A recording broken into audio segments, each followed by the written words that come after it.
Le monde d'aujourd'hui est dominé par des riches.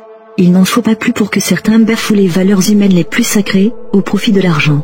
Il en va ainsi pour ceux qui consultent des marabouts très peu scrupuleux, qui leur promettent la lune en contrepartie de sacrifices ignobles, comme celui d'un être humain, et parfois le sang d'un des membres de leur famille, pour fabriquer le sortilège qui les rendra riches et puissants. Aujourd'hui, nous allons voir le cas d'un jeune homme qui n'a pas hésité à vendre son petit-neveu, pour assouvir ses désirs de richesse, et de pouvoir. Restez jusqu'à la fin de la vidéo, car cette histoire va finir très mal pour lui. Pour le moment, ceux qui ne sont pas encore abonnés, abonnez-vous et activez la cloche de notification, pour ne pas manquer nos prochaines vidéos. Cela s'est passé au Burkina Faso. Un jeune homme du nom de Abdoulaye, marié et père de 2 enfants, n'était pas satisfait de sa situation sociale et financière. Abdoulaye avait déjà fait le tour des grandes villes de la sous-région à la recherche du travail. Malgré tout cela, Abdoulaye n'était pas toujours parvenu à ses fins, qui étaient de devenir millionnaire à tout prix. Face à ces échecs multiples, il se résigne et se dit qu'il n'est peut-être pas fait pour être riche. Alors Abdoulaye se consacre à son petit commerce d'objets d'art, dans une des voies menant au grand marché de Ouagadougou. Il vivait tranquillement avec sa petite famille, quand survint pour lui une tentation diabolique censée faire changer sa situation. Informé par un ami, il a pris le contact d'un marabout puissant, dans la province du Samatanga.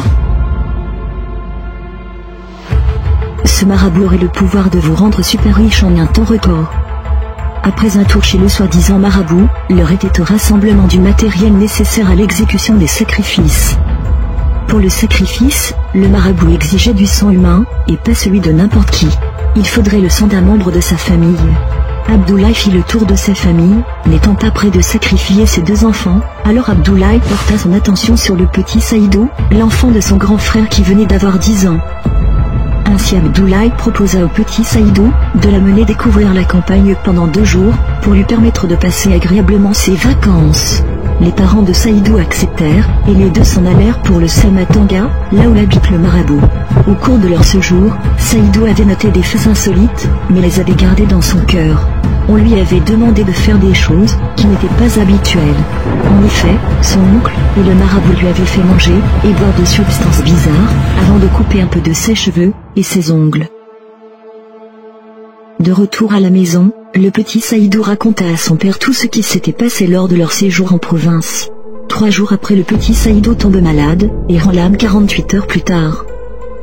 Ainsi, tout s'était bien passé pour Abdoulaye, qui attendait maintenant de récolter les fruits de ce sacrifice macabre. Mais Dieu en décida autrement. La mère de Saïdou avait fait un mauvais rêve. Cette nuit-là, elle vit son fils mort revenu à la vie, les larmes aux yeux, et indexant Abdoulaye comme l'auteur de son décès. Son père avait aussi trouvé la mort de son fils brutal, et précipité pour être un simple fait de la nature. Il commença à s'interroger, et se rappela ce que Saïdou lui avait raconté sur le marabout du Samatanga. Après un interrogatoire musclé, Abdoulaye cracha le morceau devant toute la famille. Le père de Saïdou versa des larmes, en constatant que Abdoulaye avait livré son enfant au diable pour devenir riche. Après concertation, Abdoulaye est banni de la famille. Il fut également abandonné par sa femme et ses amis.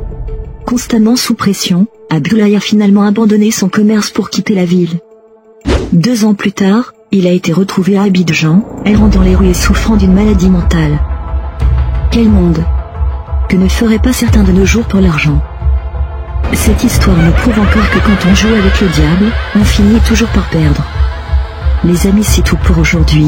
N'oubliez pas de vous abonner et d'activer la cloche de notification pour recevoir nos prochaines vidéos. À la prochaine.